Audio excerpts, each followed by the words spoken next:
মাইয়ে মানুষই কি নইয়ে যতই কথা কই না কেন, আমার ফ্যাট এতে মোটে কথা ফুরোই না। আচ্ছা, এই যে মাইয়েরা যাকে সাথে ফেম করে, এই যে চুল লম্বা, চুলি কালার করা, টিএফআইয়ের মতন কালার করে, একদম ফক ফকা হলুদ কালার করে, শান্টু মান্টু খাইয়ে বেড়ায়, রাস্তাঘাটে পড়িয়ে থাকে, এগে ছাড়া কি সই দেয় না? এই যে আমাকে মতন একটা স্মার্ট ফুলা নায়ক শাহরুখ খান, শাকিব খান ফেল, তাকে সই দেয় না। দেয় কাকে? ওই যে সাপড়ি মাপড়ি যারা আছে ওকে সই দেয়। আচ্ছা বুন্ডিরা, আমরা কি দোষ করেছি একটু কদিন? আমাকে কপালটা কি এতটাই ফুড়া, নাকি আমাকে কপাল ফাটা? আমরা এত ভালোভাবে সাইজে কুজে বসে থাই। এমন কথা হচ্ছে কি, আমি তো সিমড়া মানুষ। সিমড়া মানুষ তো লিপস্টিক নতি পারে না, সোনো পাউডার নতি পারে না। আমরা অ্যাসের কি সাইজে কুজে থাকবো কদিন?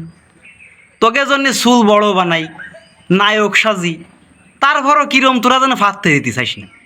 আচ্ছা তোরা কি হলি ফাত্তা দিবি কদিন? তারপর একটা বড় ভাইদের পরামর্শ নিলাম, ভাই এই যে যারা শান্টু মান্টু খাইয়ে বেড়ায়, এগে মাইয়ে ফটে কি রে?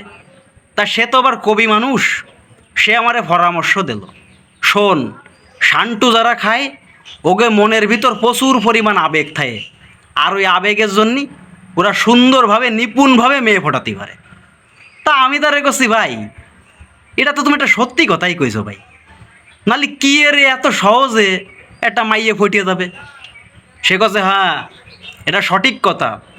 এই যে যারা দেখবি শান্টু খায়, ওরা রাত জাগতে পারে, আর এই যে মাইয়ে মানুষ কিন্তু একটু রাত জাগে বর্তমানে বেশি।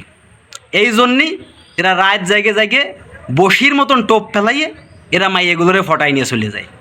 কিন্তু সমস্যা কি, আমি তো পারি না রে ভাই। এখন এই ছাড়া আর কোনো উপায় নাই। যতই যা কও না কেন, আমি ওইসব করতে পারবো না।